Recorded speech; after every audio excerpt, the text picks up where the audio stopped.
என்ன மம்மி மாம்பழத்தை அப்படி கூடு கட்டி வச்சுட்டு உட்காந்துருக்கீங்க? வந்த கட்டி எல்லாம் பத்தாதா? அம்மா என் மேல இருக்க பாசத்துல இவ்வளவு மாம்பழத்தை வாங்கிட்டு வந்திருக்காங்க. மறுபடியும் இதெல்லாம் சாப்பிட்டேன்னா திரும்ப முகம் ஃபுல்லா கட்டி வந்துடும். இதுக்கு ஏதாவது வழி பண்ணணுமே. ஐஸ்கிரீம் பண்ணிடலாமா? வா.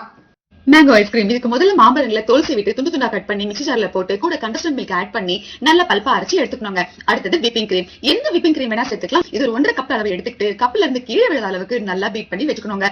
இப்போ இதுல இந்த மாம்பழ பல்பை போட்டு நல்லா மிக்ஸ் பண்ணிட்டு ட்ரேல செட் பண்ணிடலாம். ஒரு லேயர் ஐஸ்கிரீம், ஒரு லேயர் மாம்பழ துண்டுகள் இப்படி செட் பண்ணி காலையில சாப்பிடும்போது அப்பா சூப்பரா இருக்குங்க. ஓகே இப்போ செட் பண்ணியாச்சு, ஃப்ரிட்ஜ்லயே வச்சாச்சு. தூங்கி எழுந்து வந்து காலையில பாக்கலாம்.